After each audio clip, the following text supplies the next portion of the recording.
Mwa bo Sofia mwezi bo nwokori na asị gị ife abụ Ugwumba. The piece of email, the piece bullets, everything. Mine are sitting in law.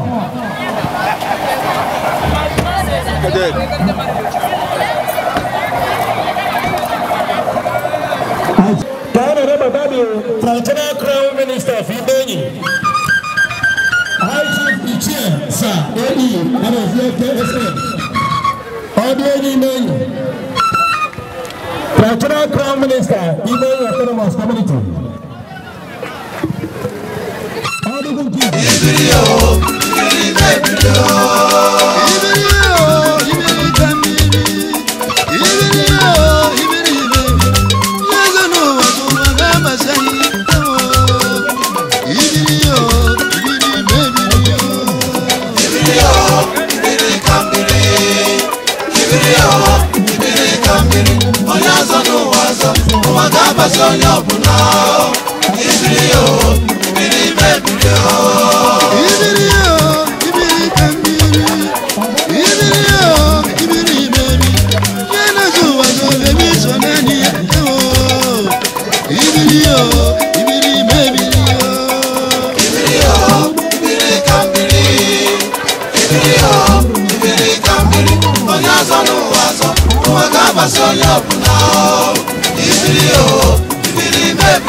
Leaders of tomorrow gebi Umwaka jimanche kubene noa Nishuku gozi la gozi Unu gane janja na bata bata Woli mariko kwa neke na nyabuna Ora beli jenua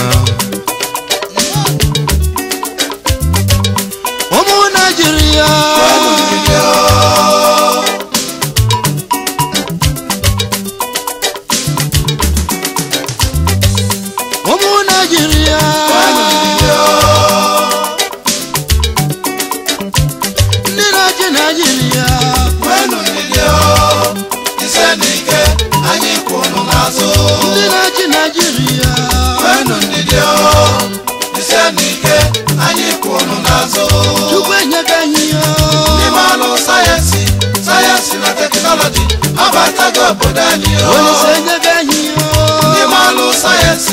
Science and technology, abatago bodanio, industry adigo, ayina music kanyo, factory adigo, ayina music kanyo, they can affect if you fend the bany na lunaka, bani mabodo, if you fend the bany na lunaka, ayi weluche pube, if I got him, if I don't go gajoyi, manacho on didio, if I got him,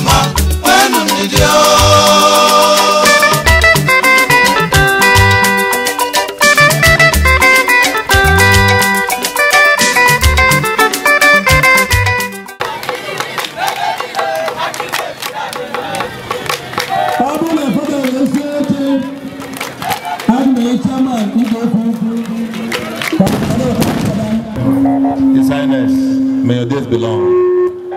Our spiritual father here, may your days belong also. Because me here about Menapo. As the coordinator of PG in this local government, I believe I'm married here back. The fourth time, Tata, as not the chairman of the occasion. I've been bringing me in your Autonomous community. Muna PG the Namo, Muna the Namo. Tata, I've been back and I witness it this year. I am going to buy him what I need. I am a new back. As a Igashika, as a Kalenge.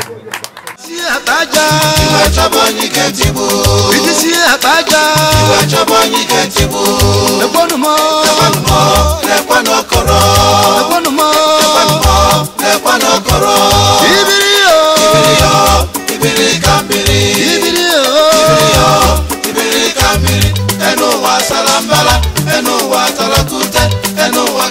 anyị ma jiri ofe obi azọ n'ụwa zọ azọ n'ụwa zọ onye biri ibe ya biri ihe Chukwu na-afụ na-eme ụba Chineke kwuru nso demand onye aka efu na ndị ọ na-achị na obi na-abịa anyị mma ire dị ha na na-agaba aga omeni ya na-aga aga ọ na-bụ anyị na-asị gị nnọọ n'ụzọ pụrụ iche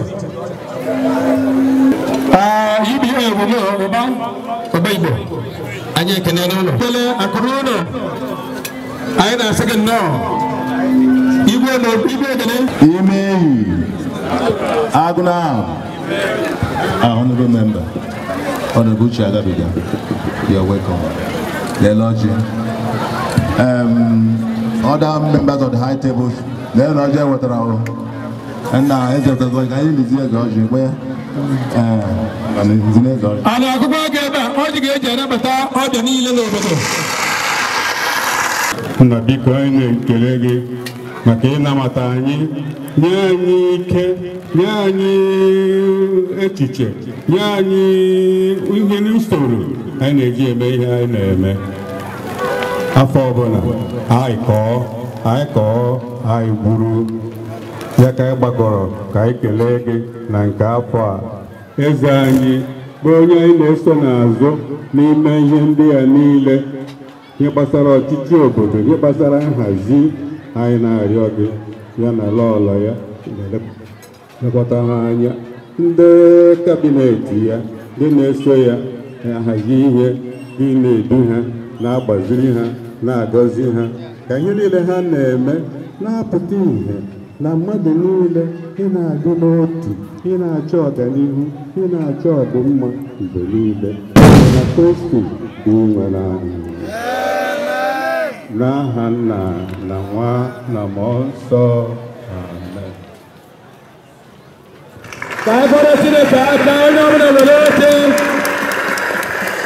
Thank you, sir. Imenye Abenabo Imenye well, I did to go back. The national president of Ime Town Union. Maji Butreba. Ekelele. We have career thank you.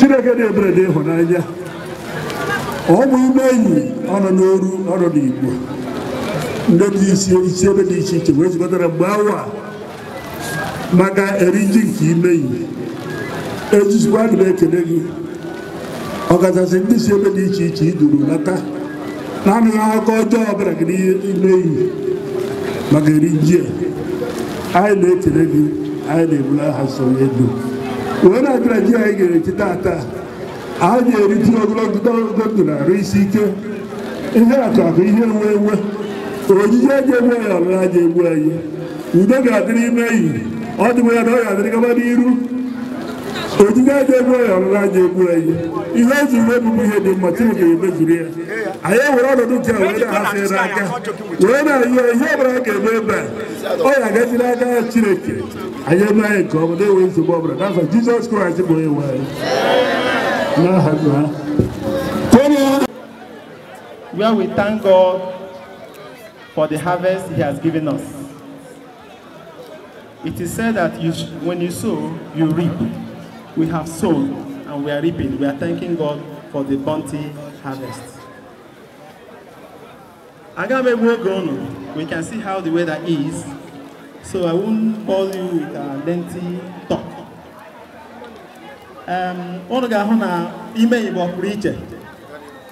As you see today, I'm with a drone hovering around us, taking us aerially. Because kupuni ime yaga. Onye many possible we cheer akubobi because kelere mi akupuni yaga bikoni. And from time to time, ime is na hagana reward onye we the biggest yam. And here they are able to encourage people to farm so that we can feed ourselves. And don't learn everyone for the junior among the ones I have and we may have competition. And I will not be organized. I mentioned and those are after us. If they think it's correct, they can go ahead with it. A lot of things in the last 1 year, I be ever lost. We lost some HES. We lost some other.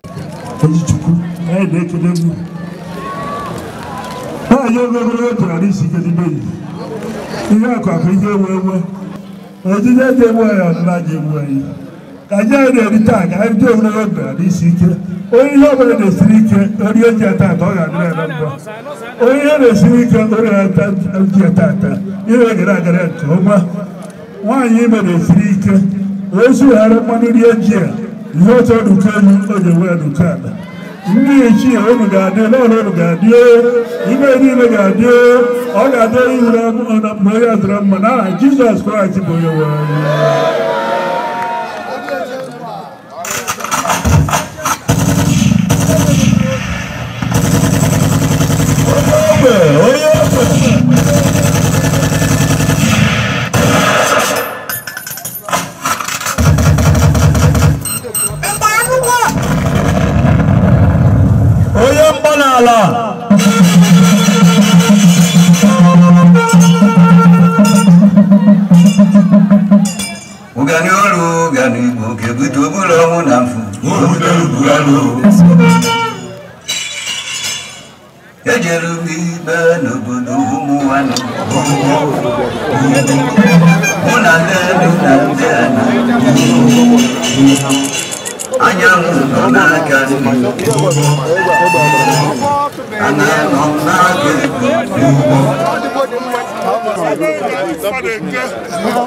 This is not the way. Amen.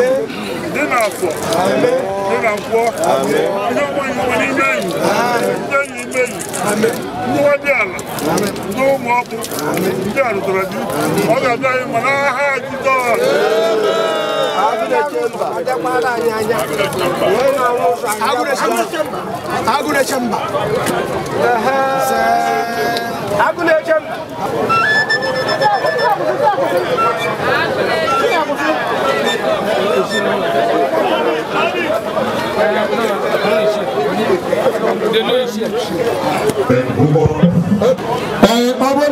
Program. I will present of a new each year. For one more good.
Okay, only can do what you know.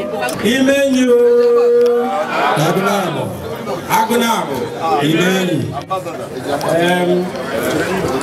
Only a market.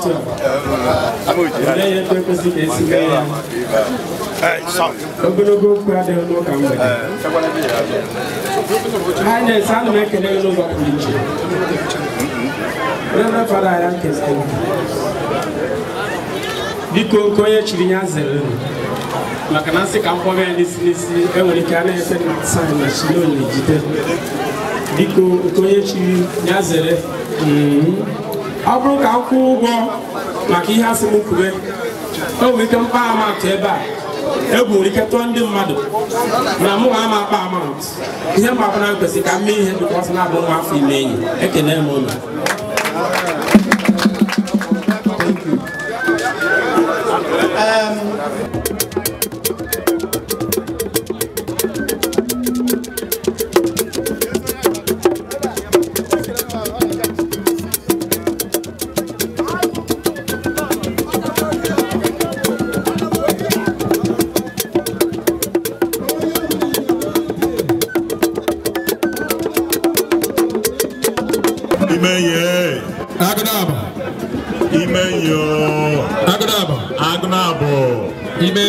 So,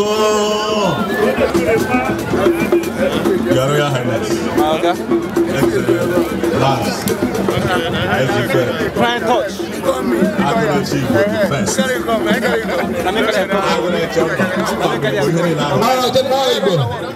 The traditional crown minister of the Ibe Autonomous community, one of the most prominent men in our local government, Aishi. God bless you. I'm not here.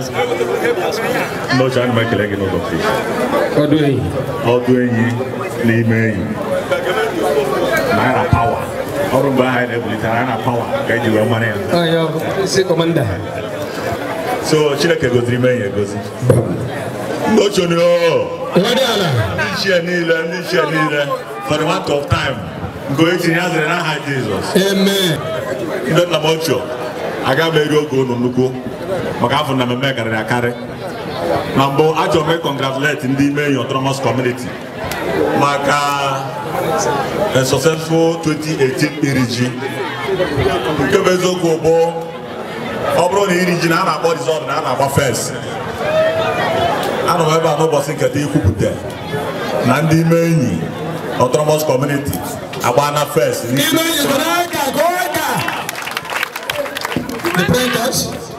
I'm a queer Macanaba without fear of favor. Almost every night in region, or the population not here, or the arrangement and we community in Ghana 2018 year to now so happy EDG. On our own part as government. That will continue to make sure so today I'm here once again to support on the Namocho.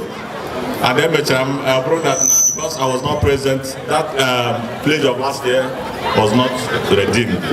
So today I'm here too to redeem that pledge of 50,000 naira. Also, now this check, I'm not going to mention the figure. But in Ibazo, here come Abo, Nabelam, Fonadin Namocho, G, and the Junuri is the best in our local government. And I'm no way also made engineer body over and I'm sorry, no more than Imeni. So the Mazan Bekonukwa, I got extra point to know. Thank you. Do our best. And by God's special grace, our best will be good enough to show effective representation for Sultan constituency. On that note, Ogadre SNDME in Amma, Ogadre in Nama, Ogadre more when Bomadalo Nama. Ogadre also local government in Nama. Amen.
Ahambo Honorable Engineer Uche Francis Agabige, Honorable Member of Chitanya and also State Constituency, name of House of Assembly.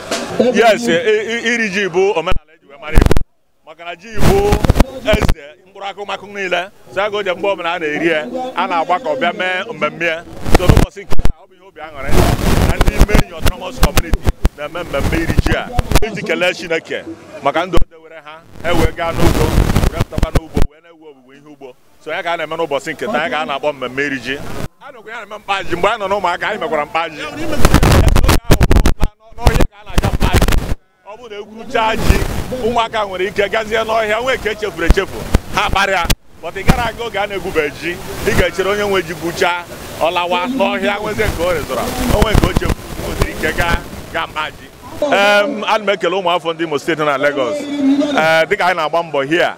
Ne meze Alimo State ana yokwa hebo bana hano ka hana ano chitanya yo fuma ka hana egosi good example ka hana good ambassadors of Imo State ebo bana hano ka yasna Lagos enwo don de bay na Lagos so ana agwa ha ka hana agbale na quality onodo ndị Imo no na Lagos. Aha mbu Chief Augustine Eberechukwu anozize odu eyi meyi and the traditional crown minister Imeyi Autonomous Community, Itenance, also local government, Imo State. Ihe anyị na-ekweta bụ na anyị riri ji ndị Imeyi eji ama atụ riri ji n'ụbọchị nke taa. Ị ga-afụ onye eze anyị na ezinụlọ ya. Ị ga-afụ ebe mụ na onwe m nọ dịka the crown minister, onye na-esote eze na ndị isi anyị.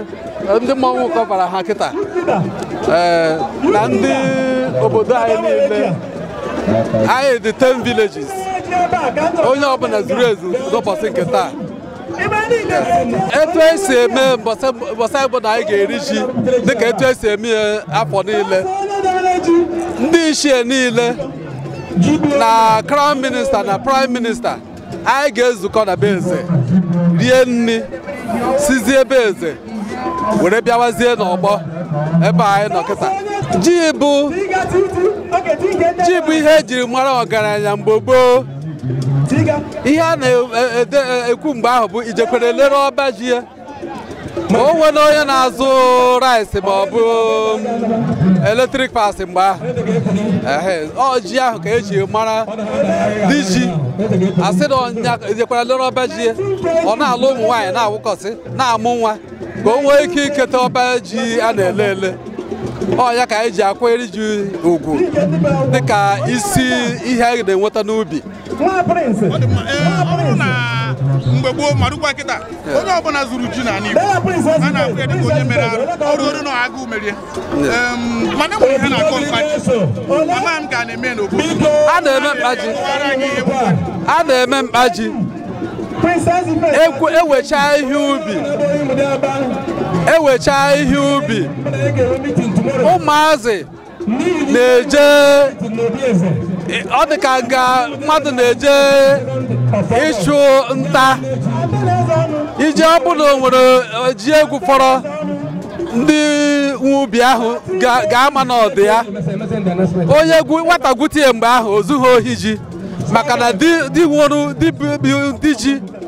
ubi ji egwuru n'ejie ndị ọzọ ga-adịzi ebe ahụ bụ ndị ihe agbaghara agbagha ọ dị ka ihe atọ ụtara atọ ụta onye jere gwute ụdị ji ahụ jere mkpa ji kpata ji ọ bụghị ohi